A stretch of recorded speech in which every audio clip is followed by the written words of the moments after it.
Good day to all. Welcome to Straight Talk with Greg Middleton. My name is Alexandra. With this introduction, here is Greg.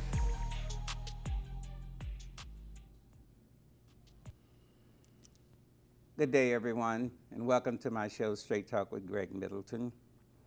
I have a very important and crucial guest today to talk about a subject that everyone needs to hear. I'll introduce him in a minute, but before we get started, I traditionally like to start our show with a moment of prayer. Would you mind if I pray?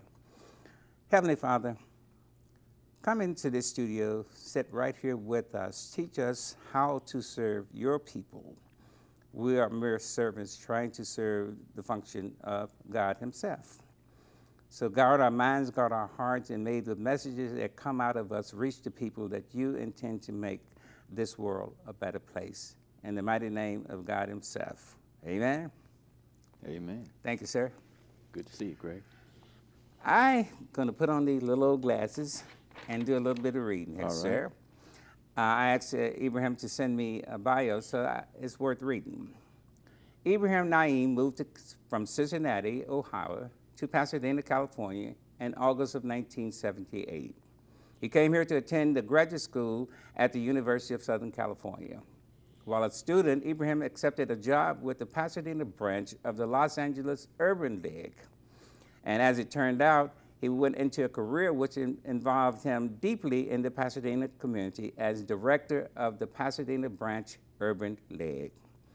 That took him to San Diego as president and CEO of the Urban League of San Diego. Now, among his many accomplishments in Pasadena, of which Ibrahim is most proud, is being the founding member of Day One, being a founding member of the Black Male Forum, and serving as executive director of the Coalition for Nonviolent City, and being founding member of Leadership Pasadena. All these positive contributions precipitated by the coalition of thoughtful and committed community members to resolve challenging issues and strengthen the Pasadena community.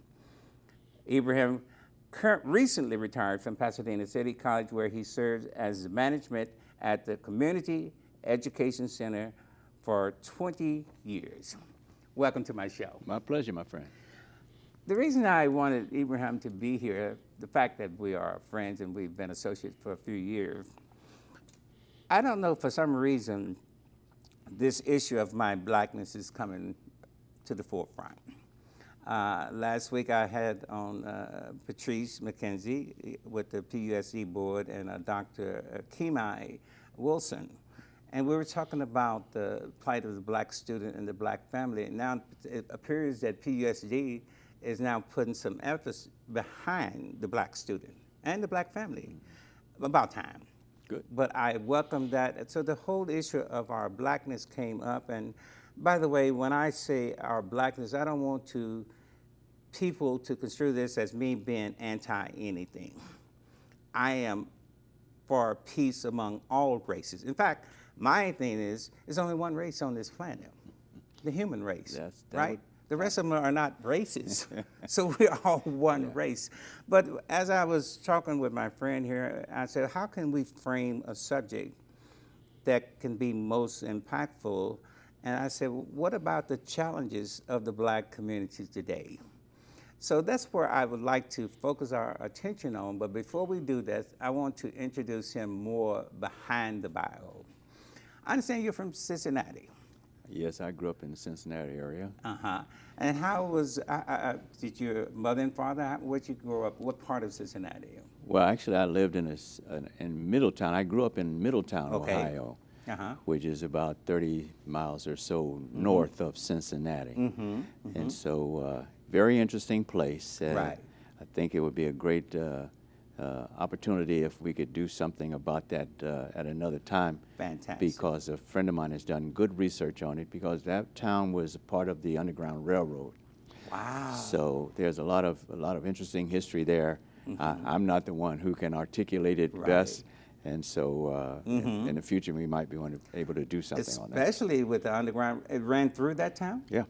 Wow, how fascinating. In fact, it's so little of our history that we know about, and that's why I want to do shows like this. Our people don't know their own history. Yeah. So how can we fix something that we don't know? You know. Tell me this, do you have any brothers and sisters that you were growing up? I had a brother and 2 sisters. Okay. Yeah. And where did you fall in the pack? I was the second. The 2 boys were born first, and then the 2 girls later. So now, were y'all good big brothers? Y'all take care of your sisters? Absolutely, absolutely. Right. Tell me this, Ibrahim. When you grew up, did we have this whole concept of a village? Because I remember growing up in a neighborhood where just about any adult could almost give you a whipping. Well, I wouldn't focus on that part, Greg. I think it was more of a caring. Okay. And that the whole community was concerned, and every child was treated as if they were their own child. Right. And so it was. I didn't advocate a lot of love, you know. Right. And that is the truest definition of love. Because if they didn't love us, they wouldn't have just stirred us, you know, or chastised us. Exactly. You know? Did you grow up with mom and dad, or just both parents in the home? Mom did not work. Dad was the breadwinner. Oh, wow. Classic family. Right. You know, so very fortunate. You know, and speaking of that, we have so many broken families today, and I have some good friends who. One my friends are like he was an ex-president of the NAACP. He was an educator. His wife was an educator. All their children got educated. All of them got master's or doctor's degree. All the grandkids are graduated. So it's so rare to see a black family nucleus like that. Is that something that we feel that we can return to by any level? Or is that too deep for us to? Well, we would hope to. We would hope to be able to form supportive and functional families, right? Even if they don't look like that traditional model, right? And so I think that's important. I look back on my younger days when, and I look at some people say the demise of the black family, right? And one of the things that I thought was very instrumental in that demise was public assistance. Wow. Now, while it could be seen as something very good and supportive, it also was a replacement for the black man. You know, so that's so powerful. And I remember back in the 70s or whatever, you know, this whole welfare mom kind of syndrome. And people get so used to getting their welfare check that they don't even want to work. And I also remember ladies having more babies to increase their welfare check. Now, is that what you're talking about, the demise of the family? Well, I think it goes beyond that, and I do recall that at that time, they would jeopardize their public assistance if there was a man in the home. I remember that. So that whole model was destructive to the black family because this was a way to push that man out of the house. You know, I'm glad you reminded me of that. Now it's coming back very clear. But that is the demise of the family. So if you run the male out of the house, now who's running the children?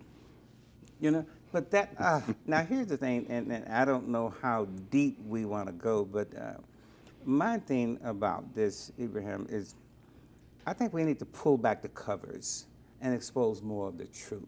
In fact, as we go more into the show, when we try to figure out what's the current condition of the black community in America, we have to go back to what caused these conditions, wouldn't you think?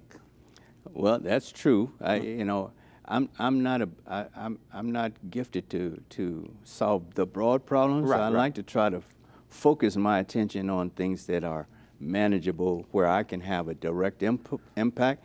So if I want to reframe your question, I would look at what is it that we can do here. I love that. What about Pasadena? I love that. This is where we have some boots on the ground, our hands in the mud, you know, and we can do some things. So if we can do something successful here, then it can be replicated elsewhere.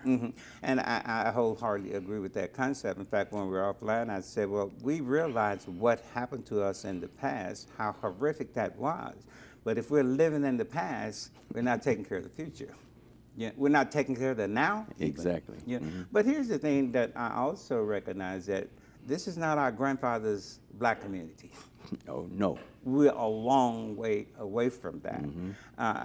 The thing that I have to fight, because I grew up in the South, yeah, I have to fight the anger that went with the treatment that we had. I was in segregated schools. In fact, we were bused by white schools. We couldn't even go to white schools. So, and I was mobbed and beat up a few times. Because I was in the 60s and stuff like that, where we said, no, we're not taking this anymore. So I'm a little young rebel. That anger stayed in me so long, and it's still somewhat in me, so I have to fight that today. Do you have any issues like that yourself? I think every black man in America right. has issues like that. How do we get past that? You know, like you said, today, let's bring it today. Yeah. How do we get past that? Well, I think one of the things that work for me is that I don't have time to be angry because I'm too busy trying to make things right. I like that. You see, so if we allow ourselves to be consumed by anger, that's such a negative force. It is. And it's so destructive. And then we are buying in to the destruction that is being perpetrated against us. So I'm not buying that. Right. And so I'm going to be always one to have a positive frame of mind and to be able to try to work to do some good. So as we're dealing with things like some of the challenges of the black community today, what do you see as some of our major challenges? Have you given that any thought? What's holding us back mostly? Is it education? Is it resources? What's holding us back more, in your opinion? Because you are from the education world. Well, there are major concerns with education. Have been for a long time, and there are many of them are unresolved, if not even hardly even mitigated. Right. So we were hearkening back. We were talking about our parents. My father had a 5th grade education. And made it. Well, he made it. He worked hard, but he had to work hard. He worked as a janitor in a steel mill for many years. Finally went back to night school, got his high school diploma, and was then promoted to a higher paying job. So we have those kinds of struggles. Right. But in fact, the way public education is structured, many reports have identified this. It is not conducive for males. It's more conducive for learning of females. Ooh, I'd love to read those kind of reports. Males, black or white, are more kinesthetic. Right. We moving. We need to have action, and we need our hands to have something to keep them busy. We are not oriented to sitting still quietly and listening. That's not how we're constructed. And so that is a fundamental issue within the basic structure of framework of education. The other thing, let me just add, is that if we do not learn how to read well, then our whole education effort is stunted. How far behind would you say, in fact, I know I hate to impose this upon you because I hadn't read the statistics, but in terms of the learning curve, if you look at the average black community and the average white community, we're not equal on that curve, are we? Not at all. Not even close. Not even close. Now, would you attribute, I know in my case, we were denied the same type of education. Growing up in the schools, we had secondhand books. We had people who were not as educated, educating us, you know what I mean? I mean, we did best as we could with the circumstances, but a lot of resources were kept away from us, and intentionally, wouldn't you say?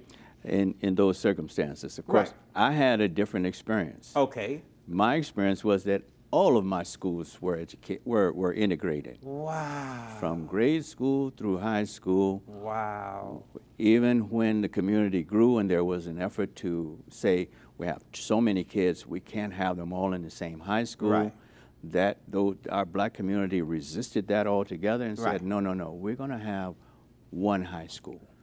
because we didn't want to be put in that situation where we had a highly resourced high school for whites and a neglected high school for blacks.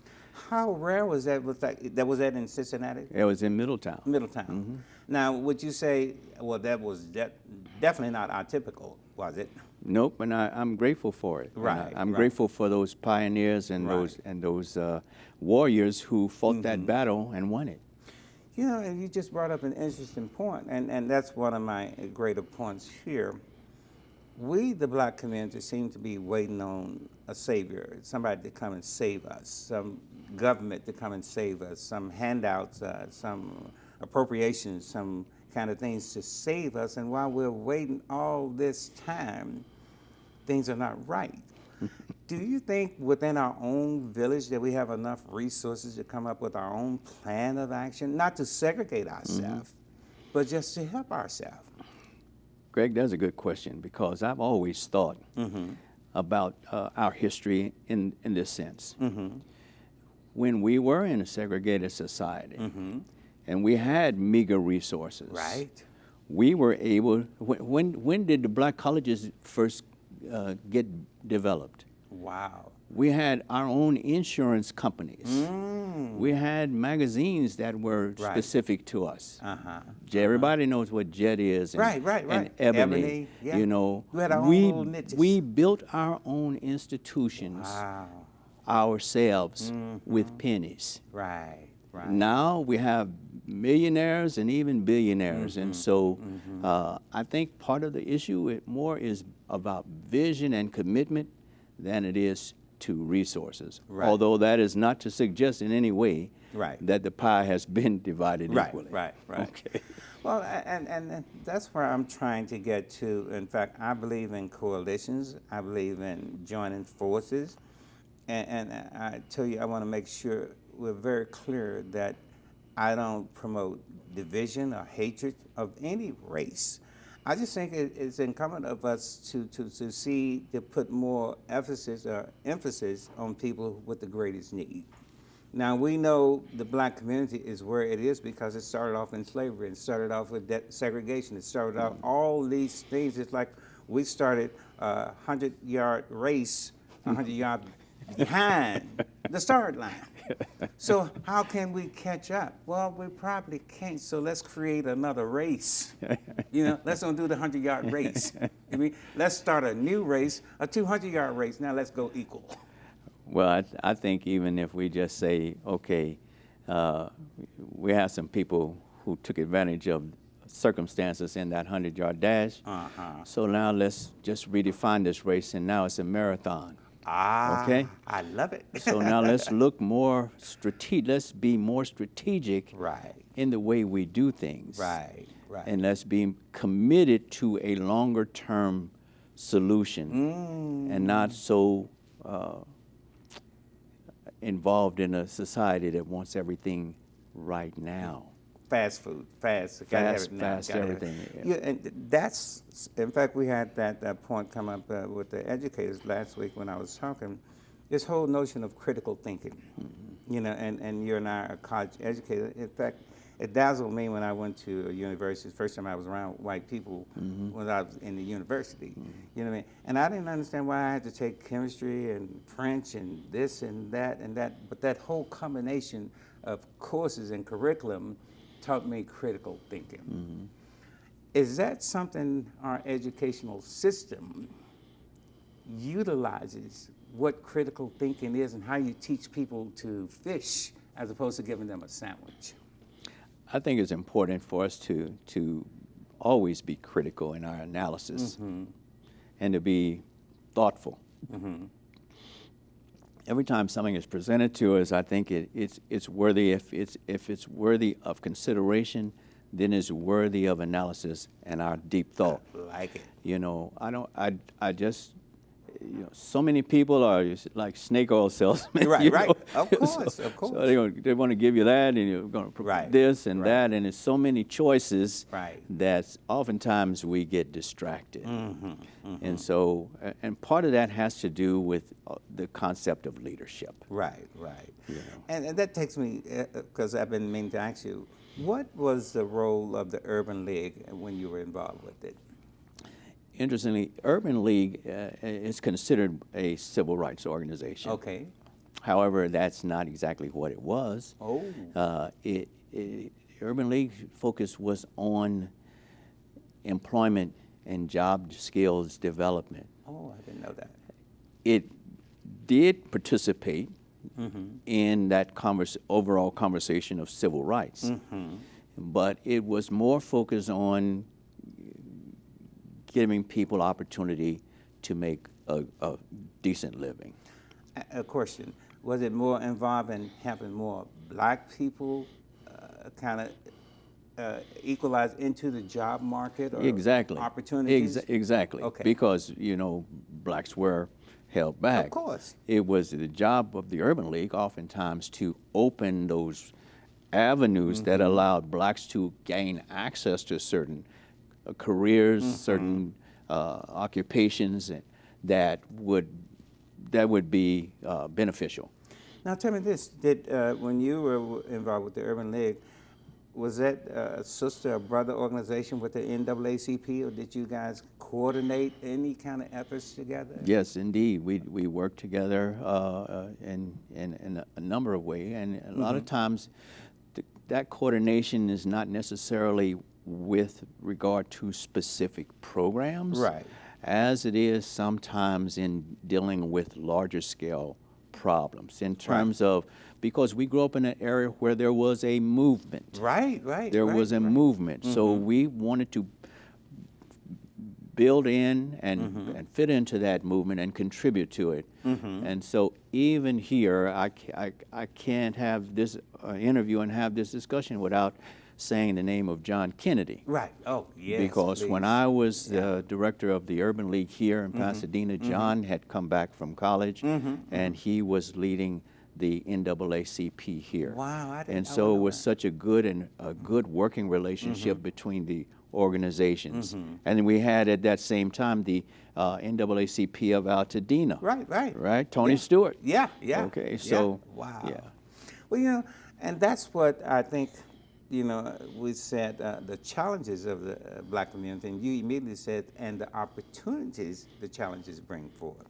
Because each challenge said, well, okay, now we can overcome that, and now we have an opportunity. But in order to achieve that, I always use this analogy of a chain link. A chain, links. And if we join forces, we have people in all walks of life who happen to be black, who are proactively black. And not that we're anti-white, but we're proactively want to help our people because we're the most people who need the most need.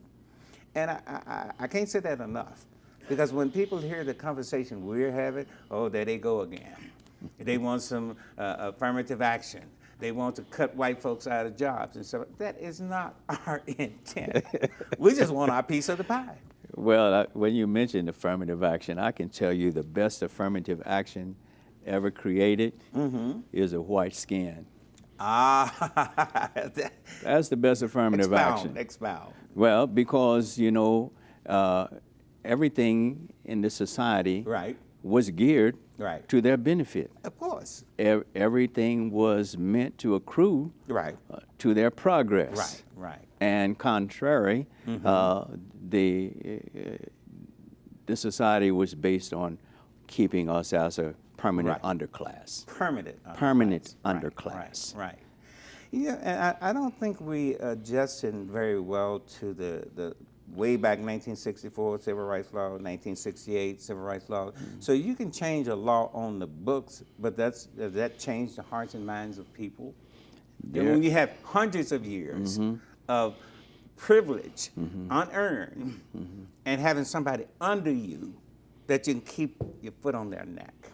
You mean? Yeah, well, it's hard to break. Right, right. And it's hard to dissuade because anytime it's human nature. Right, right. We creatures of habit. We have Right. Once we norm something becomes the norm, then we don't want to break that. Right, right. Because that becomes our history and our legacy, and it seems that we're not doing the right thing if we deviate from that. We were talking a little bit offline, and look at the governor down in Florida. They want to get rid of a lot of books that teach Black history and teach accurately slavery and all these things. And I think the opposition was, well, we don't want our little white kids to be hurt or embarrassed by the truth. Mm-hmm.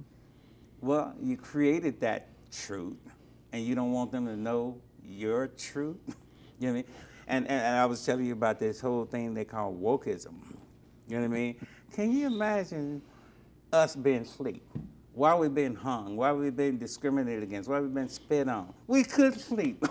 So if they talking about wokeism, y'all need to wake up. You know what I mean? Because we've been awake during all this misery, and I hate to get so graphic, but you know my point. Yeah, I know your point exactly. And unfortunately, I think the challenge for many of our, much of white society is that they don't want to be embarrassed by, they want to see that embarrassment that their children would have in really understanding the truth. Right, right. That you've been the perpetrator. Right. Either active or by neglect, complicit, right. Of what is really an apartheid system. And now you don't want us to know about it because you want us to hold you in high esteem. Right, right. So that's a challenge for the whole society.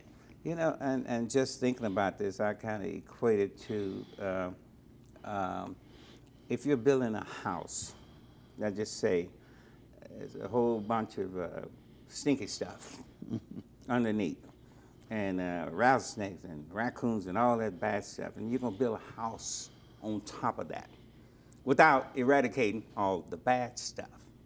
So for us to try to rebuild America and make it more equitable for everybody, you got to uncover all that bad stuff and get rid of it in some kind of sense of the word. Mm-hmm. Otherwise, the house is going to still be stinky. Yep. And that's where we are now. We have not gotten rid of all of this stuff. And excuse me, 1 second, here we are out of time.